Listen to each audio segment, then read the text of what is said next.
Hi there villagers, welcome to what might be the only chocolate cake recipe you ever need. So these are all the things you need. If you can, get the best chocolate you can. So in the UK, it's Cadbury's Dairy Milk. So for this recipe you will need 150 grams of margarine. I'm doubling the recipe, so don't be surprised if it looks a bit funny to you.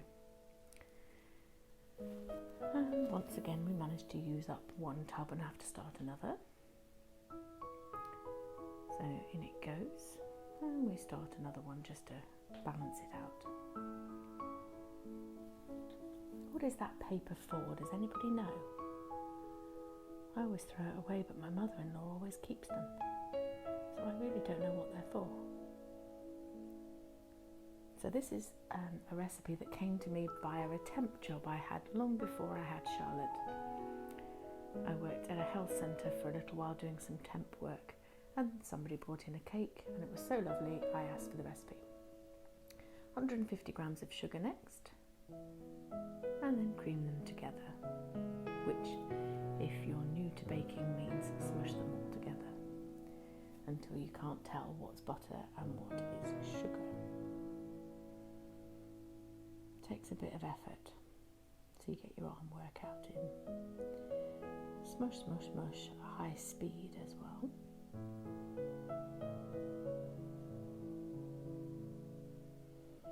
And then sort your spoon out and start again.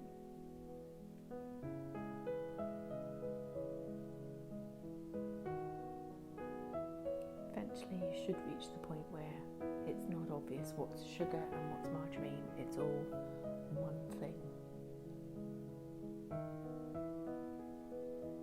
And it looks like that. So next is 2 eggs. I'm actually doing 4, but that's because I'm doubling the recipe. So you use those 2 eggs and ignore the other 2 eggs that I'm using. I've never learned how to open an egg with one hand. I think that's a chef technique that I have yet to learn. Always wear your pinnies so that you can wipe your fingers and smush your egg into the sugar and margarine mixture. Just a little bit to get the egg started, and then we're going to put all the other things in and give it a really big mix.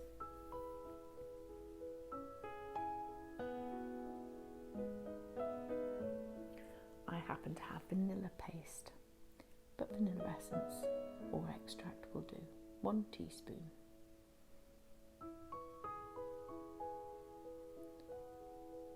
I've never used vanilla paste until this particular tube turned up. It's quite useful.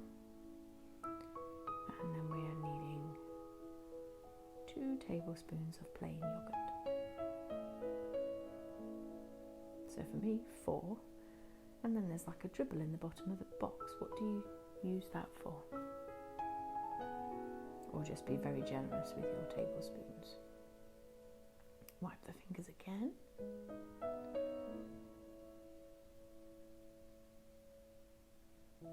Flour. 150 grams of self-raising flour next.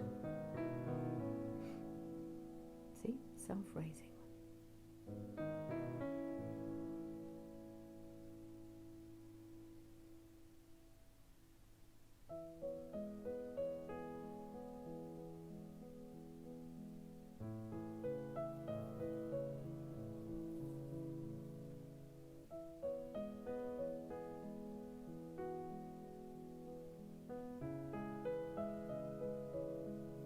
Baking powder, 1 teaspoon of baking powder.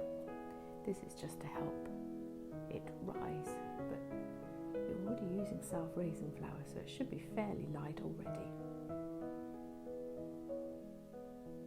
So we're done with that, that can go away. Right, what's next? Cocoa powder, because it is after all a chocolate cake. We're going with 50 grams of cocoa powder, but if you want it darker, put some more in. It's a very forgiving recipe. The secret ingredient is the yogurt. which doesn't feature in all the chocolate cakes that there are available. Right, don't need the scales anymore. Right, let's give that a mix. So that's the cocoa powder, the flour and the eggs in there that all need mixing up together.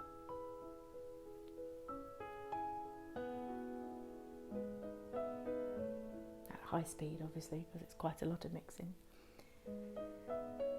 So the idea is you can't see the flour. So everything else is like a chocolate coloured brown, so we don't want to be able to see white flour in it.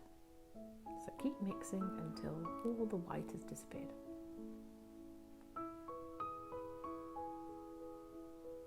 It's quite a stiff batter at this point. So it feels a little bit like trying to wrestle a hippo. Get your arm work out that day. Ah, there we go, look at that. So now we have to line our baking tins. I'm using 2 because I'm doubling the recipe. If you had smaller cake tins and you're only doing the recipe as written, you could get away with doing 2 and sandwiching them together like I'm going to. Or you could just make 1 cake and then just ice it. Or if you were really adventurous, lie it on its side with a very sharp knife and your fingers out of the way, you could slice it in half. But that might be a bit risky. So we're just going to put a little bit of oil in the baking tins just to help the cake not stick. My pastry brush has disappeared. Nobody's seen it for ages. We don't quite know whether it's disappeared out of the house or just gone for a little wander about. So I'm using a bit of kitchen paper just to spread the oil around.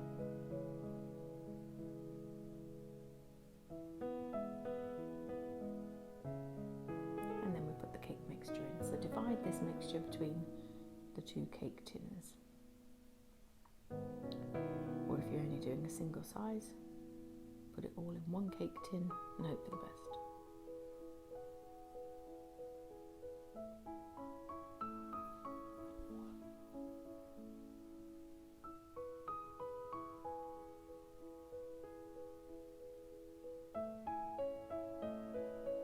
It's quite thick, as you can see, so trying to scrape the bowl out is a bit of an achievement.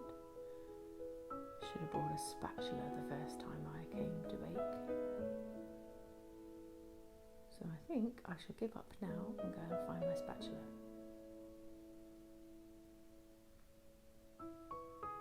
Yep, here I go. Oh look, here's a spatula. So scrape the spoon and then scrape the bowl. Get out all the goodness you can.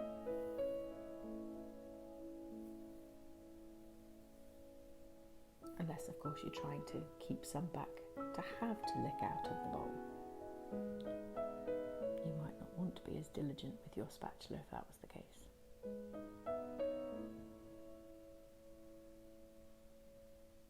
Yes, we'll try and flatten it a little bit, just to help it in the oven come out flat. Right, that's that done. And these go in the oven for about 40 minutes. Here's the instructions.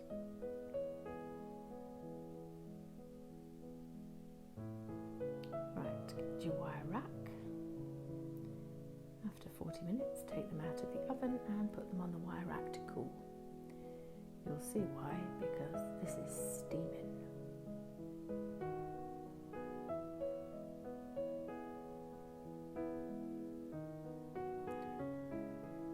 Let it cool down fairly quickly. We're going to take it out of the tin, put that away, and turn over the cake to allow the bottom to dry. We don't want any soggy bottoms. Can you see the steam coming off that cake? It is very hot, but then, as I say to Charlotte, sometimes you would be too if you'd sat in the oven for 40 minutes. Second wire rack and second cake.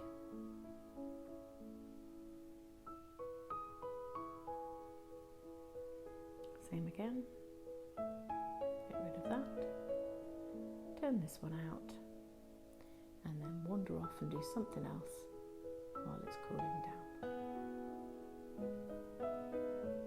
Oh, make the buttercream, that would do. I'm not going to give you ingredients for the buttercream because I think buttercream's quite too personal taste, and because I didn't measure it. So, a bit of butter, cut it up a bit of icing sugar, mix it together. If you're not happy with the consistency, put more of one or the other in. But this one came out quite well, so that's the butter I used, and then I just chucked some icing sugar in, mixed it up with a little bit of the vanilla paste.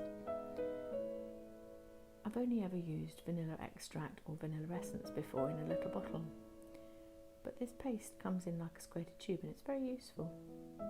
You don't tend to get your fingers all messy either. So this is a new box of icing sugar,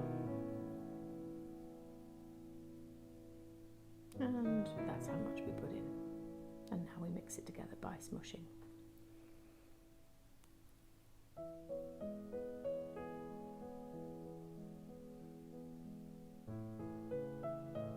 It's a bit of a long process, so I've sped it up for you. If your butter is too hard because you've forgotten to take it out of the fridge in time and you have a microwave, put your butter in the microwave for 5 seconds only. Then test it.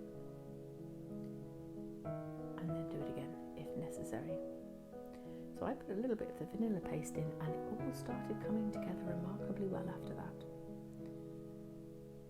So that was a good idea. It also helps with the taste of it, because sometimes buttercream does taste a lot like butter.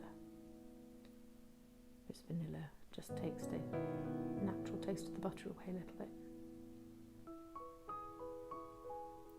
I didn't need to do the microwave trick today because I remembered about the butter, so I had some sitting out. There you go, it's just started to hold itself together, can you see?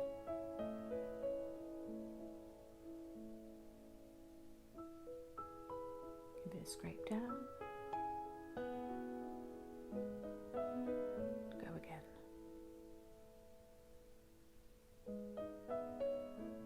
If it was really problematic, I think you could put a little bit of milk in to thin it out a little bit, but you don't want it too thin, otherwise it wouldn't do the job properly and you'd have to start again with more icing sugar or more butter. There we go. It's quite stiff, and because this is a chocolate cake, we are going to put some cocoa in here as well. Not a lot, just a little bit for colour. And as you can see, I'm not weighing or measuring anything. Buttercream's a bit of a gauge it by eye kind of thing. So the same as when we put the cocoa powder in the cake mixture, keep going until it's all incorporated and you can't see any of the separate bits. There's a bit of margarine still showing in that, butter, sorry, showing in that, so we're a bit of a mix more. There we go. So, on the tabletop, this is my big platter. It's going to be quite big for the size of the cake, but never mind. So here is the base. It's turned upside down, so that's the bit that was on the bottom of the cake tin, but it gives a nice flat surface. So we're going to dump out the buttercream. As you can see, easier said than done. Smaller blobs are easier to move around the place. Put up here. Put a nice big scrape in the bowl. There we go. And now we spread it about, which, as you can see, it's a bit lively and it doesn't really want to stay in the same place on the plate. But do the best you can. It'll be worth it in the end, because I promise you this is the only chocolate cake recipe you will ever need. Right, I think that's about it. Give it a bit of a scrape down. Use up all the bits and the goodness. And then go and fetch the other bit. Turn it upside down the other way. And there's your cake. You could serve it like this. But for the purposes of today, which is a birthday cake from my mother-in-law, we're doing this properly, and we're going to melt all of this chocolate to go on the top. Well, all of this chocolate except the bit I ate beforehand. Shh, don't tell anybody.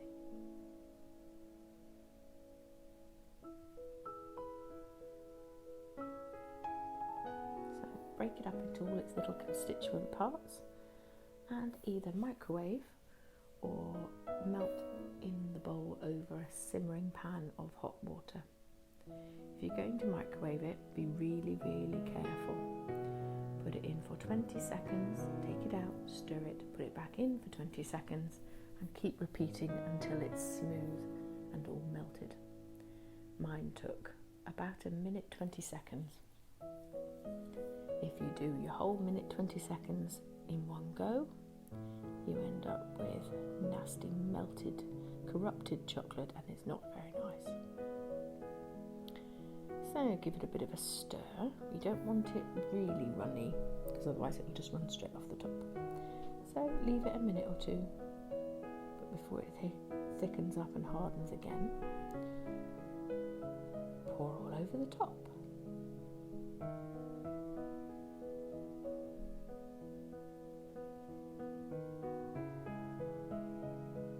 We're trying to get a nice thick layer on the top without having to diligently cover the sides. As you can see, the sides are a bit rustic from how we did the baking paper, which is then a bit of a pest when you're trying to ice the sides.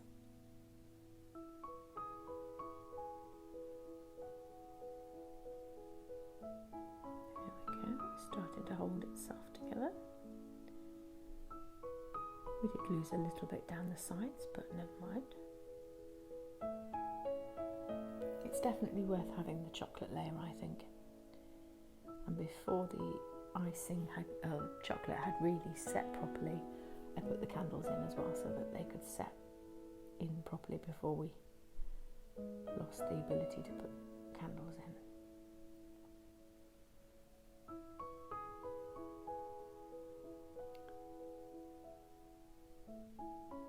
So a colleague brought this cake into work when I was a temp, and as part of my leaving present, she gave me the recipe.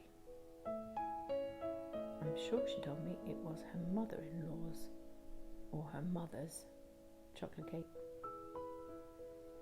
Allow to harden before serving, and now you can lick the bowl.